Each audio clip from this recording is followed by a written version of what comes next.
Shikamaru est stupide, c'est une fraude totale. Oui, vous m'avez bien entendu, Shikamaru est une fraude. Alors bien entendu, j'exagère. Il n'est pas stupide, loin de là. Il est même très intelligent. Mais il n'est pas aussi intelligent qu'on veut nous le faire croire. Il n'est pas ce génie absolu que les personnages nous vendent sans arrêt. La surintelligence de Shikamaru est selon moi induite par les commentaires des personnages et la mise en scène. Je vous propose de découvrir avec moi quelques moments où Shikamaru a été acclamé pour son intelligence alors que ce qu'il a fait n'était pas si impressionnant. Ainsi que des moments où il ne comprenait pas trop ce qui se passait. À la fin, vous aurez le moment qui pour moi est le plus aberrant et absurde.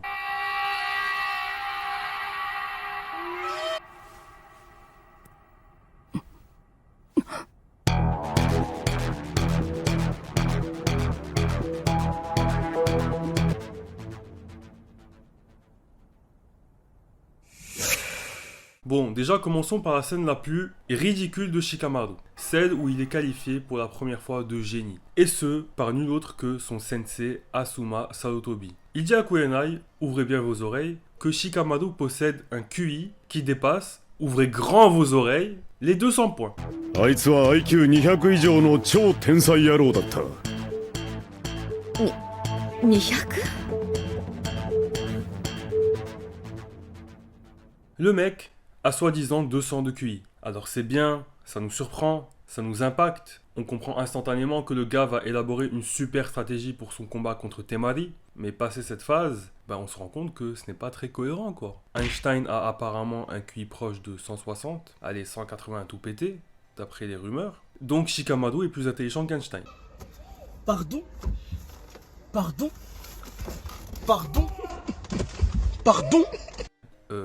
What is that quoi? Bon, après de nos jours, il y a des personnalités qui ont des QI qui avoisinent les 200 points. Par exemple, le mathématicien Terence Tao a 225 de QI, mais c'est généralement des mathématiciens de génie, des gens extrêmement brillants. On sent leur intelligence. Shikamaru, on la sent, mais moins, pas à un tel niveau. Encore une fois, il est intelligent, mais pas à un tel point. Et encore, dans Naruto normal, je trouve que ça va. Il établit de bonnes stratégies, il a de bonnes réflexions. C'est dans Naruto Shippuden qu'il fait des actions adulées alors qu'elles ne sont pas si impressionnantes que ça. Je pense en premier lieu à sa découverte du pouvoir d'Idan.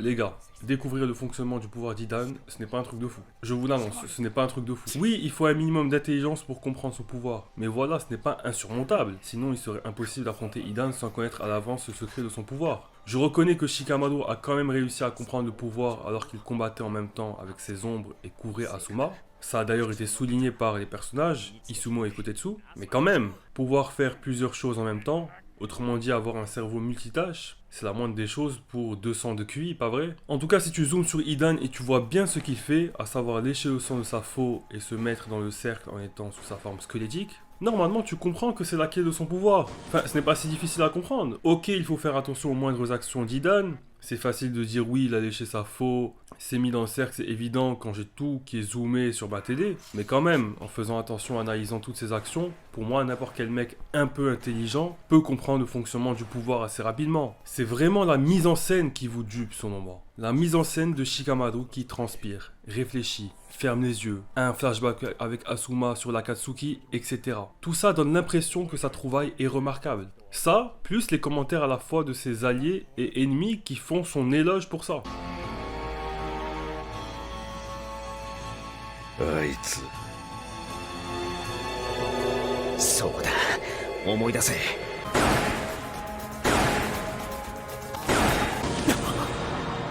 術をかけながらのこの状態でよくそんな分析を。大したガキだ。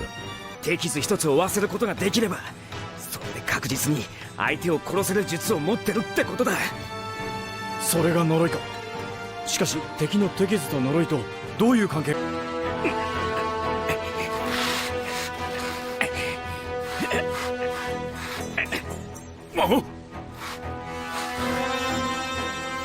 奴を外へ引きずり出す。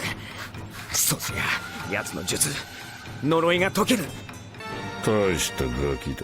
Mais pour le coup, J'ai une preuve que c'est vraiment une question de mise en scène. Dans le hors-série des carnets de Jiraiya, ou alors c'était dans Storm Revolution, je ne sais plus, on y voit le recrutement d'Hidan dans l'Akatsuki. Il y a un autre personnage qui a compris le pouvoir d'Hidan et agit en conséquence. Ce personnage, c'est Itachi. Il l'a compris instantanément et a direct envoyé ses corbeaux sortir Hidan du cercle. Mais il avait l'air moins intelligent parce que justement, il n'y a pas toute la réflexion en plongeant dans les pensées d'Itachi.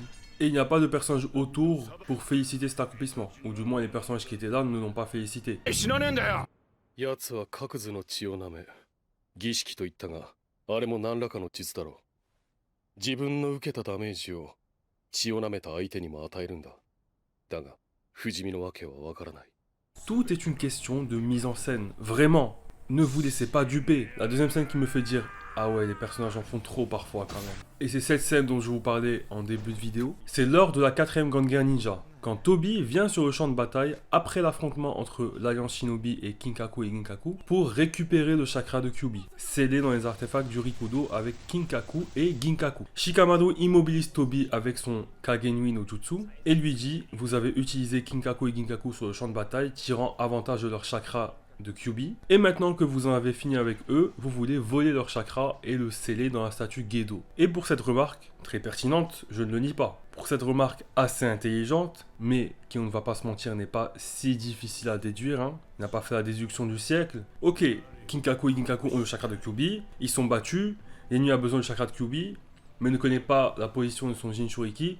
Bah logique qu'il tire profit du chakra de Ginkaku et Ginkaku et vienne le récupérer. Mais Tobi lui est super impressionné. Il lui dit « Quel dommage que tu sois un ennemi ». Je crois même qu'il dit en japonais qu'il aurait aimé que Shikamaru soit dans son camp. キュービのチャクラを持つ金閣最前線で利用するだけ利用して頃合いを見て今度は金閣銀閣のキュービのチャクラを連合にも鋭いのは敵にしておくには惜しい男だ Donc voilà ce que dit Tobi pour cette remarque, comme je l'ai dit, pertinente mais pas incroyable. Rassurez-moi, je ne suis pas le seul à trouver cette réaction disproportionnée par rapport à la remarque de Shikamaru. C'est si impressionnant que ça de déduire ça? Il faut être si intelligent que ça? Qu'en pensez-vous? Objectivement, honnêtement, dans les commentaires, dites-moi. Le plan pour battre Hidan, rien à dire, il était très intelligent, même si le coup de je mets du sang sur la lame au dernier moment alors que le mec n'a pas de Sharingan pour prédire le mouvement et le contrer, c'était quand même assez risqué. Mais quand Kakashi transperce Kakuzu, qui venait de dire que toute attaque physique était inefficace contre lui, Shikamaru était très surpris et ne comprenait pas comment c'était possible. そうだカカシ先生はどうやってあいつを Il demande à Kakashi, mais comment avez-vous fait? Alors là, soit Shikamaru connaît la hiérarchie entre les natures élémentaires de chakra, et auquel cas, avec son intelligence, ce n'est pas logique qu'il n'ait pas supposé que la technique Kakuzu était du Doton, sachant qu'il sait très bien que la technique Kakashi c'est du Raiten, hein, c'est clair, c'est du Chidori, c'est du Raiten. C'est de la foudre. Soit il n'était pas au courant, et dans ce cas, ça passe déjà mieux, parce que supposer une hiérarchie entre les éléments si vite dans le combat, c'est tout de même plus compliqué. Parce que quand même, 200 de QI quoi. Avec 200 de QI, je pense, franchement, je pense que limite tu peux supposer l'existence d'une hiérarchie entre les éléments très rapidement et supposer que Kakuzu a utilisé une nature de chakra inférieure à celle de Kakashi. Mais bon, voilà, c'est juste... j'émets quand même des réserves, je suis conscient que cette scène, je peux pas l'utiliser dans mes arguments à proprement parler. Donc voilà, n'hésitez pas à me dire ce que vous pensez de Shikamaru. Je tiens juste à préciser que, évidemment, j'adore Shikamaru, je crois qu'il est dans mon top... Allez, au moins top 10 personnages, voire même top 5. J'adore le personnage, mais ce n'est pas parce que vous aimez quelque chose que vous devez être imperméable aux critiques, ne pas remettre en question votre avis, remettre en question le personnage, tout prendre. Non, moi... j'ai conscience, je vois ça, je vois Shikamaru, il ne m'impressionne pas assez, je trouve qu'ils en font trop pour son intelligence. Surtout en comparant à d'autres animés comme Death Note ou plus récemment Dr Stone, où là tu vois vraiment des gars très intelligents et dans la mise en scène ça marche mieux. Enfin, dans le traitement du personnage plutôt, dans ce qu'il dit, dans ce qu'il pense. Donc moi je vous dis vraiment, prenez du recul sur ce que j'ai dit dans cette vidéo, essayez d'y réfléchir avant de me répondre en commentaire, n'allez pas directement sur vos claviers à me taper « Non, tu dis n'importe quoi, Shikamaru c'est le meilleur personnage, il est très intelligent, il est plus intelligent que toi, je ne sais pas quoi ». Les gars, moi je vous ai donné des arguments, des faits concrets, et pour répondre à des arguments, il faut donner des contre-arguments, il ne faut pas insulter, parce que sinon ça veut dire que vous êtes vraiment stupide, tout simplement. Répondre à une critique par une insulte, C'est juste admettre que vous n'avez pas d'argument pour répondre à ce que j'ai dit. Et que vous avez pris personnellement tout ce que j'ai dit dans cette vidéo. Alors que c'est juste un personnage de manga en soi, de fiction. Donc voilà. Donc j'espère que vous allez me répondre en bienveillance dans les commentaires pour me dire pourquoi vous pensez que j'ai tort ou pourquoi vous pensez que j'ai raison aussi. Et sur ce, n'oubliez pas, et c'est encore plus vrai dans cette vidéo, je l'espère, je n'ai pas d'ennemis comme Thorfinn.